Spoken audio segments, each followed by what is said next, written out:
Hey guys, so some of you have already been on my stories. To you guys, this will seem like a repeat. I'm putting this on my IG page because many of you asked me to so that you could share it. So the gist of what I said in my stories is this. So many people are going for a run, a bike ride, a jog, a walk today of 2.23 miles to honor this young king that was slain in Georgia. Now, as much as I do love the show of support and solidarity, I have to say something. And mind you, this is directed towards my white followers, my white friends, my white family members. If you will feel better when you return home after doing your 2.23 miles, don't do it. Don't do it. You are not helping the problem. What you're doing is you're soothing your own soul. You are feeling as if you are part of something, as if you are supporting something. But what you can do to actually be part of the solution is not to soothe your soul, but to allow it to become outraged. This young king was not killed because he went jogging.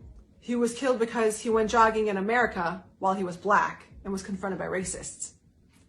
See, there's two different Americas, y'all.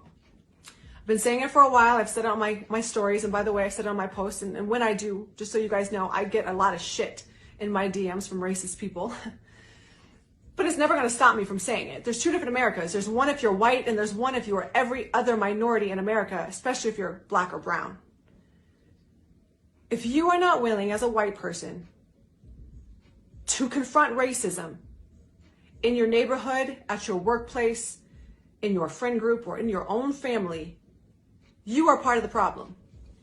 Okay? Again, stop looking for ways to make yourself feel better and start looking for ways to make the situation better. Confront racism. Use your voice. Here's the other thing. I hate when I hear someone say to be a voice for the voiceless. You are not a voice for the voiceless.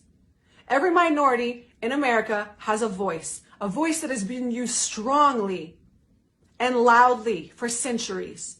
The problem is they've had to use their voice strongly and loudly for centuries because of the amount and level of atrocities done to them, that their voice now has become familiar to our government, to our corporations, to our police forces. Your voice is not familiar. Your face as a white person is not familiar. You take up the fight. You use your white voice, your white face, your white privilege to speak up, to yell racism, to yell inequality from the fucking rooftop. That is your job. That is what you can do.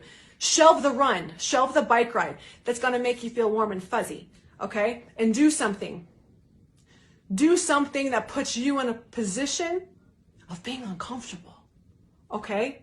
Because walking around as a minority in America, I'm sure, is pretty fucking uncomfortable on a lot of days, okay? Worrying about your son's safety, your husband, your cousin, your father's, your neighbor's safety because of their skin color, and they live in America, is uncomfortable. Take on some discomfort. Have the conversations. Confront the racists and racisms and inequalities that you see in your life. That's where you start, white people. That's what you do. You don't go for a run to make yourself feel better.